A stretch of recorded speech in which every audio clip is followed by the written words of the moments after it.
எப்பொழுதும் காத்து ரட்சிக்க வேண்டும். மட்டும்தான் நாங்கள் நம்பிக்கை கொண்டு உள்ளோம். பாதங்களை பற்றி கோரிக்கைகளை முன்வைக்கும் பொழுது நீங்களோ இறங்கி வந்து தொட்டு ஆசீர்வதித்து கிரகித்து ரட்சியும் மனநாசியும் தர வேண்டும் என்பெருமானே.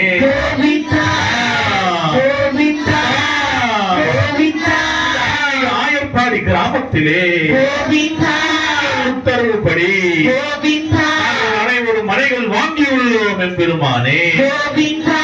மனையின் ஏழு முதலாளி நீங்கள் தான் என்பெருமானே. வெறும் காவலனாக வைத்துள்ளீர்கள் என்பெருமானே. மனைகள் சீக்கிரம் உங்களுக்கு பயன்படும் வகையில் நான் மாற்றித் தர வேண்டும் என்பெருமானே. ஆசைப்பட்டு கூட்டம் பெருக வேண்டும் என்ற ஆசையை மூலமாக நிறைவேற்ற வேண்டும் என்பெருமானே. அனுகிரகம் பெற வரும் பொழுது எல்லா வசதிகளும் இருக்க வேண்டும் என்பெருமானே. வைக்கும் அடியார்களுக்கு கல்வி ஞானம் கிடைக்க வேண்டும் என்பெருமானே. நீங்க வேண்டும் என்பெருமானே. கிடைக்க வேண்டும் என்பெருமானே. கிடைக்க வேண்டும் என்பெருமானே. வேலையில் உயர்வு தர வேண்டும் என்பெருமானே. மிகப்பெரிய எழுச்சி ஏற்பட வேண்டும் என்பெருமானே. சீக்கிரம் அமைய வேண்டும் என்பெருமானே. காரியத்திற்கு வருகிறார்களோ குருநாதரோ ஏற்றுக்கொண்டு ஒரு மாற்றத்தை ஏற்படுத்தி தர வேண்டும் என்பெருமானே.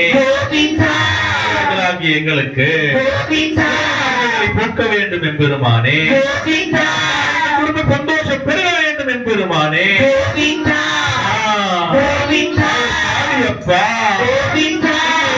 கோசாலை அமைய வேண்டும் என்பெருமானே.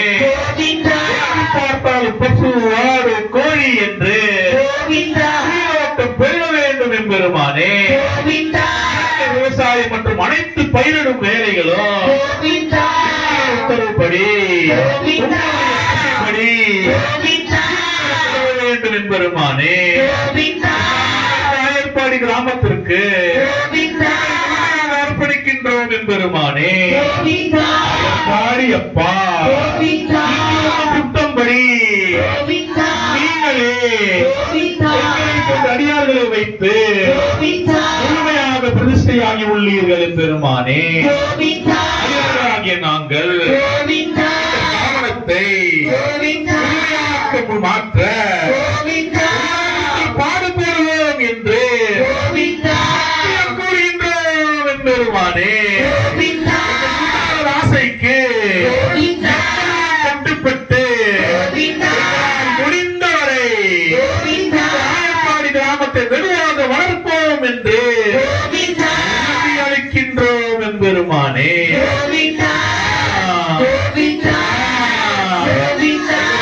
பல அடியார்கள் உண்மையை உணர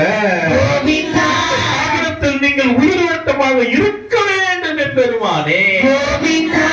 அடியார்கள் மாதம் மாதம் தடையின்றி இங்கு வந்து செல்ல தேவையான பணம் மற்றும் உதவி வசதிகள் ஏற்படுத்தி தர வேண்டும் என்பெருமானே. உடலில் உள்ள எல்லா நோய்களுக்கும் அமைய வேண்டும் என்பெருமானே.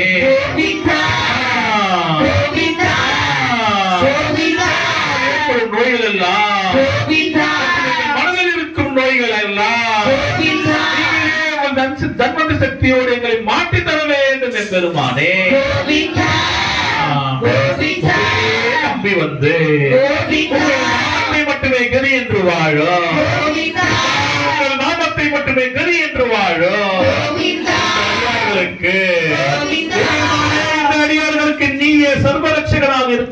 எம்பெருமானே.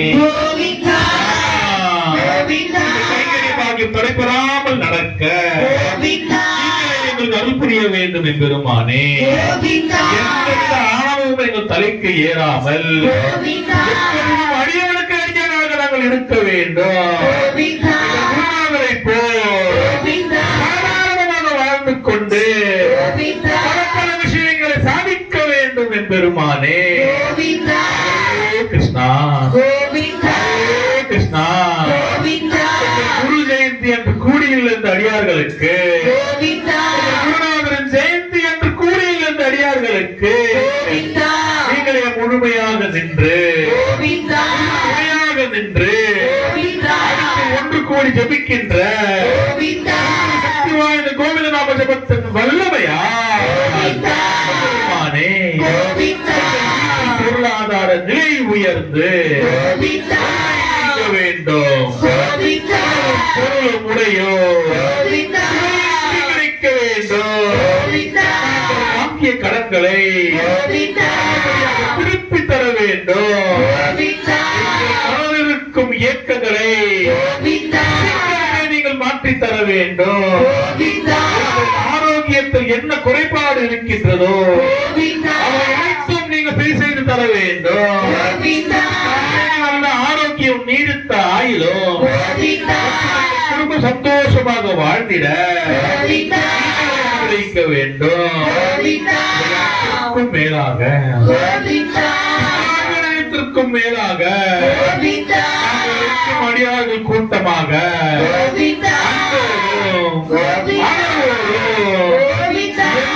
மன ஏக்கங்கள் இல்லாமல் இல்லாமல் வாழ வேண்டும். பாதங்களுக்கு கீழ் எப்பொழுதும் நாங்கள் இருக்க வேண்டும்.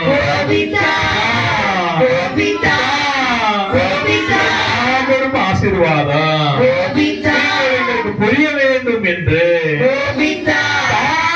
தாழ்ந்து கேட்கின்றோம் எம்பெருமானே. மேலாக குடும்பம் என்றும் ஆசீர்வாதமாக இருக்க வேண்டும் எம்பெருமானே.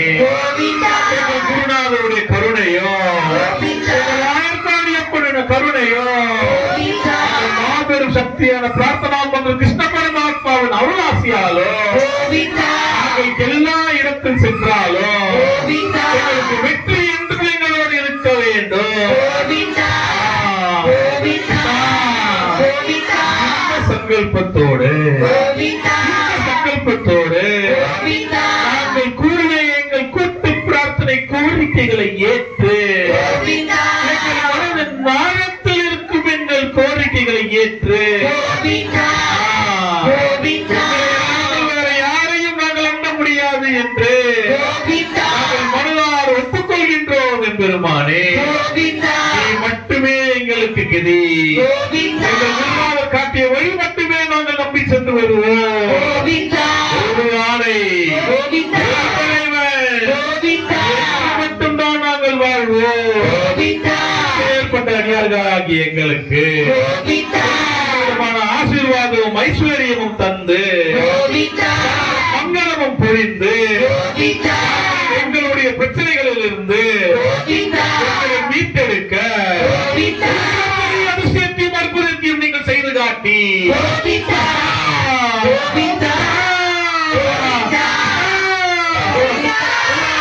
ஆசீர்வாத மனதில் பொழியவே வேண்டும் எம்பெருமானே.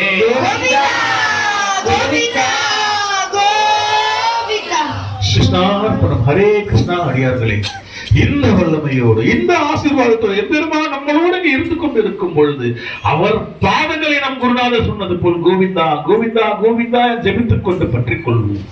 33 முறை நாம் கோவிந்த நாமத்தை ஜெபிக்கும் பொழுது ஒவ்வொரு அடியாரும் இங்கே உள்ளவர்கள் அனைவரும் பிள்ளைகளான கிருஷ்ணனை உணர வேண்டும்.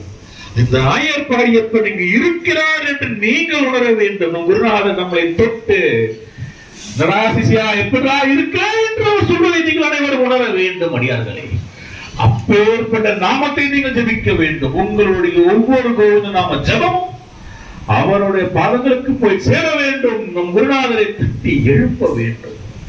உங்களை அல்லாது வேறு வாழ்க்கை இல்லை என்று நம்பிக்கொண்டு வாழும் எங்களை எல்லா விதத்திலும் காத்து ரட்சித்து எங்களுக்கு ஒரு அதிசயத்தை மறுப்பதை நீங்கள் செய்து காட்ட வேண்டும் என்ற நம்பிக்கை விசுவாசத்தோடு 33 முறை ஜபிப்போமாக. அடியார்களே, ஒவ்வொரு கோவிந்த நாம ஜபமும் அவர் பாதங்களுக்கு கீழ் போய் சேர வேண்டும் என்ற மனப்பக்குவத்தோடு ஜபிப்போம். சங்கல்பம் வைத்துக் கொள்ளுங்கள். ஹரே கிருஷ்ணா. எங்கள் குருநாதர் நல்ரட்சையோடும் அவருடைய கண்காணிப்பாலும் அவருடைய கவனத்தாலும் நாங்கள் வாழ்ந்து கொண்டிருக்கும் எங்கள் வாழ்க்கையில் மனதில் எவ்வளவு இயக்கங்கள், சொல்ல முடியாத கஷ்டங்கள், வெளியில் சொன்னால் அவமானம், அசிங்கம், இவையெல்லாம் எங்கள் மனதில் வைத்துக் கொண்டு நல்ல உறவு, தாய் தந்தை பிள்ளை என்ற உறவில் சஞ்சலங்கள், கணவன் மனைவி உறவில் சஞ்சலங்கள், குடும்ப பிரச்சனைகள், சொத்து தகராறு, வெளியே எப்படி சொல்வது என்று தெரியவில்லை, யாருக்கு என்று வாழ்கிறோம். கிருஷ்ணா, எல்லாம் உன் சொத்து என்று நாங்கள் அறிந்தும் எங்கள் அற்ப புத்தியால் நாங்கள் செய்தும் தவறுகள், இதையெல்லாம் நாங்கள் எங்கு சொன்னாலும் சிரித்து விடுவார்கள். ஆனால் இன்று இந்த நாளிலே எங்களுக்கு ஒரு வீடு அமைய வேண்டும் என்று நாங்கள் மனதார பிரார்த்தித்துக் கொண்டு நாங்கள் உன்னை நம்பி வாங்கிய இடத்துல சிக்கல்கள்